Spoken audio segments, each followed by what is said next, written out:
Welcome to Not Factory Approved. So I've received an assignment from the other half, the better half. She would like a dining room table. And so the plan is to make it a little bit on the cruder rustic side. I have to get the final approval for the plans yet, but this is wood that I plan to use, and this is wood I found in the pasture a couple years ago, so it's been stored inside since. It does clean up some of this, you can see. So that might look pretty good. And so I will make a pedestal out of 3 pieces like that, join them together. So I have to plane everything, clean it, etc., sand it, join them together with glue and dowel, or brackets with likely dowel, and then make a base and a top, and the tabletop will be made out of this fir. So the plan is to have a table that will go from roughly 4 people to 8 people. Presently our table will go from 4 to 8, or sorry, 6 to 8, but at 8 you end up with 4 people sitting with the legs between their legs, so not the best arrangement. So I'll try and make this. It will have a drop end that will fold up and an expandable base that will hold it, and I will show you the plans shortly. Before I start planing these, since they have quite a bit of dirt on them still, even though I have brushed them off previously, I'm going to use a hand wire brush and get as much of it out as possible, and then I'll do the planing and sanding after that. So I have a gas mask. I have a dust mask on, because it is quite fine dust.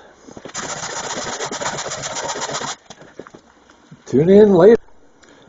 Here's the start of the whole process. I've planed it a few times across. See, it's starting to get down where the saw cuts are from the mill. Even with all the scraping and wire brushing and blowing it off and sweeping, you can still see there's quite a bit of dirt down in that sawdust. So I wanted to get rid of it to be easier on the plane. And for something like this where it's long, smooth surface you want, it's best to use the longest plane you can. And there are longer planes than this available, but that's the longest one I've got, and it does a pretty decent job. So that's what I'll be doing. I'll be squaring it up, trying to get the pieces to match, and trying to get the edges smooth, and then I can glue them all together and cut them to length. Here we go. One side of one board.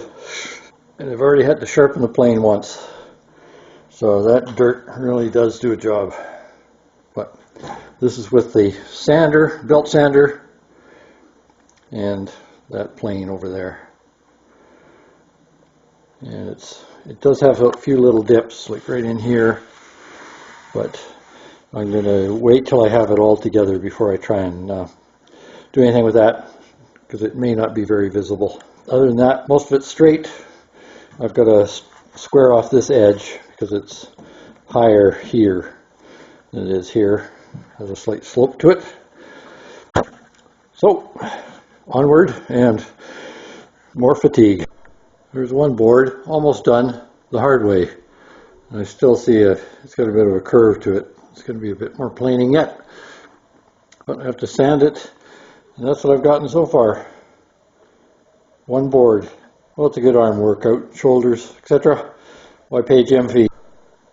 One thing I've had a problem with in doing these boards, I'm thinking I really can't get all the dirt out of them before I start planing. Although I've wire brushed and I've blown and I've brushed and I've shaken and I've tried every means I can to get the dirt out of them. And consequently it's dulling the plane very quickly. I never get one board completed before I have to resharpen it. So I was using this, which is a great little arrangement. It's a whetstone. I've done a video on this one.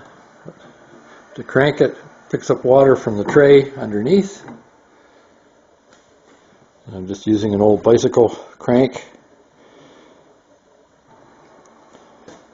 and I trued it up as much as I could with the stone truing tool, but it ends up, it's really hard to get a perfect edge on it, and I think that might be part of my problem. So I'm going to have to go back to the Lee Valley sharpening set. If you're interested in the Veritas wet bath system, please see episode 92. Otherwise, continue on with the pedestal table.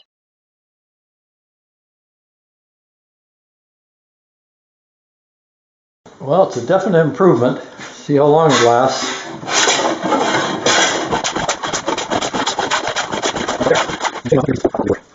Sometimes you just got to do it right. I always fight that, but I really didn't want to spend an hour sharpening it, but depending how long it lasts, but it certainly is working better. This is the idea for the table. We'll have pedestals here, shaped roughly like that, with a base on the bottom. It will extend out here. It'll have some boxes with like a 2x4, won't be a 2x4, but inside, and that will slide out to help hold everything somewhat rigid. It will have hooks underneath with that kind of profile that I'll make from scrap iron, and those will hook in to the top of the pedestal right here. You can see the recesses. There'll be a slider to stabilize things, and then those will hook in. So one short overhang for the short position, it will be hooked in that one, and then these will be facing the opposite way for large overhang. When the leaf is extended, then it will slide this way. The leaf will come up like this and lock into place, and this whole tabletop will slide. And then the base will be attached to the tabletop, and it can be moved. So I've got this marked now. Here's the bottom, the top. There will be a base, top and a top. There will be a base plate and a top plate running across the table. So then I want to cut this even arc. I figured about 3 inches in, leaving around 3.5. So I clamp this to the point. I want it to come in 1.5 inches, and then arc. So I clamp this to the point. It helps to have clamps with the soft rubber end. You have to put it through, get the angle about correct, or the angle will be different between top and bottom.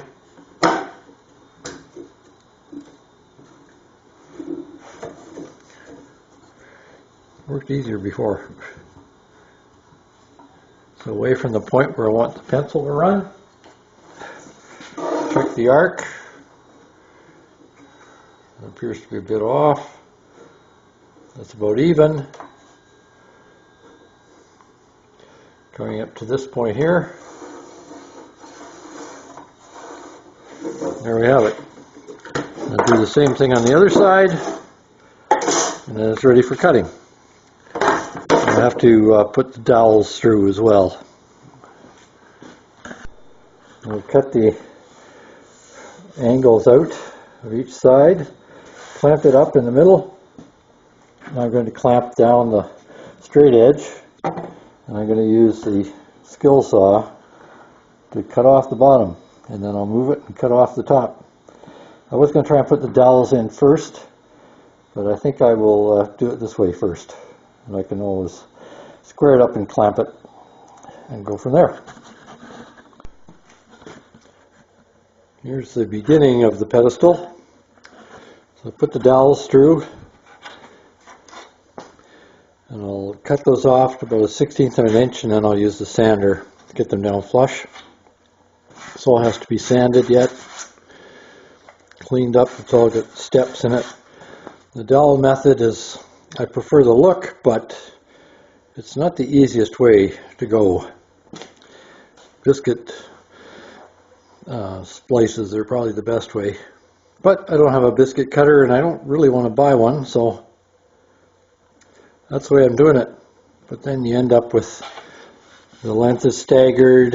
It's really hard to get it straight through without varying it. And then it puts a warp on it, so let's see how this turns out. So the pedestals continue. I've sanded and planed, and there's a bit of a dip through here, but not bad. I think it'll be fine. So next I have to straighten this with the 50 grit paper on the belt sander. I use this level as a straight edge, and it tells me what has to come off, and quite a bit. So that's what happens when you use a skill saw with a thin blade. It wanders. You end up having to redo the cut. So that's one of them. This one here, pretty much done. Just have to fine sand it. So I just have to do the one edge on this one over here. It's on the table, and then I can start working on the base plates. And they have to have some fill and so on put on them too. And if you're trying to straighten edges with a belt sander, it's important to make sure that things stay square. Otherwise this will not stand up properly. So that's the other thing I have to do. So I have to go bit by bit through various areas and then do passes straight back and forth, keeping it square and perpendicular to the table.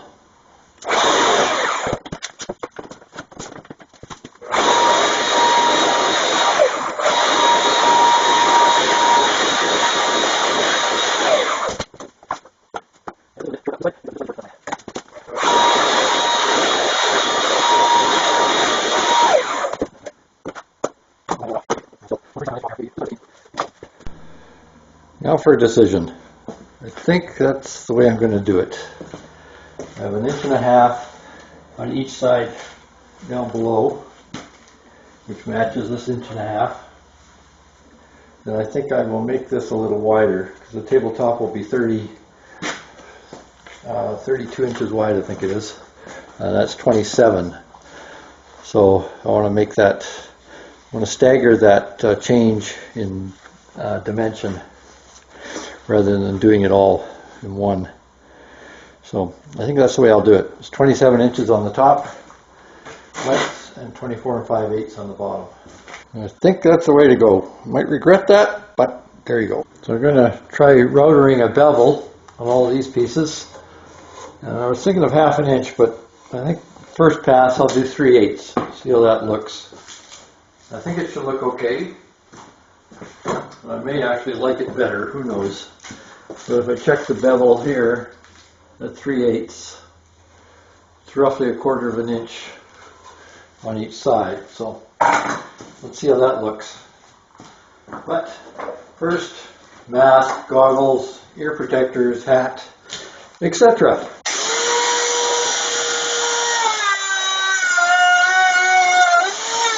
Obviously, if one thing is good, more is better.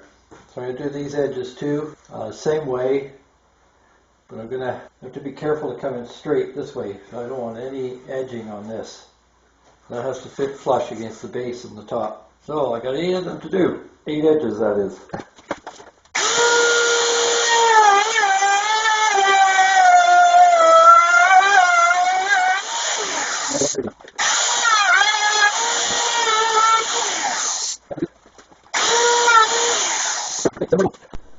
I would say it has some potential. I think it looks okay. One on each end, sliding, beveled. Let's see what happens. What I'm thinking I'll do with this pedestal for the tabletop is I'll take these brackets here. Those will be inset. I have those on each end. I will cut this groove here, and then there will be a hook that slides in from one way or the other, depending on whether the table is extended or shortened. And I'll show that when the time comes. And then this will be the guide to keep it centered so that the tabletop doesn't move. It will be possible to easily detach the tabletop by moving it to the right position where there's no hooks, and then it can just be lifted up. These will be inset. I don't know how much yet because I want to try and get some Teflon for the tabletop to slide on. So how thick that is will determine how much those are inset. And then the hooks I have made, I've cut. I have to weld them up yet, and those will go in there. These are the rails here. Two top ones, they're bigger, and I'll make the bottom one smaller. Then these are the guides. So this one is for the small rail. I had to cut those. I couldn't find any place to buy them. So this will slide. This will be attached to the box, and I'll have to cut a groove into these rails over here, and then it will slide along that.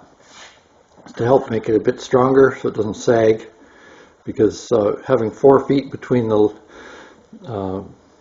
pedestals means that when it's extended, it's going to be down to 2 feet, and then I have a 6-inch block here to hold the box that everything slides into, so that makes it a 6-inch block there to put in to attach the box to the pedestal, and that means they're down to 1.5 feet left when it's extended. So I need these to make it a little bit stronger so it doesn't sag. This is something I haven't done before, so hopefully this works. So I've cut this track here. It's going to go inside. Now I have to cut the rail to fit, and I've got to cut it at the right dimensions and the right angle. Fortunately, the table saw has a degree wheel, a degree gauge, so I'll put it 30 degrees where it was before. I've set the blade edge even, so that's going to go inside the groove. It's just a slightly bigger, which is what I want, I think. Then I will set it up so I can cut the grooves in here. I've marked out where it has to run, and then I will have to do a couple passes with the blade straight, and then use a chisel to chisel out the bits that are left. So, wish me luck. Or skill. I could use them. So there's the various cuts. Now I'll just run a chisel through there. I could do more cuts and take it all out, but I think it's just as easy with a chisel.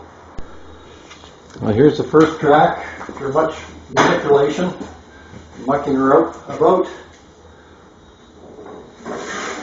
I got a little more sanding to do. Not quite as smooth as it should be, but it's pretty close. Just like that. Now to make the other one.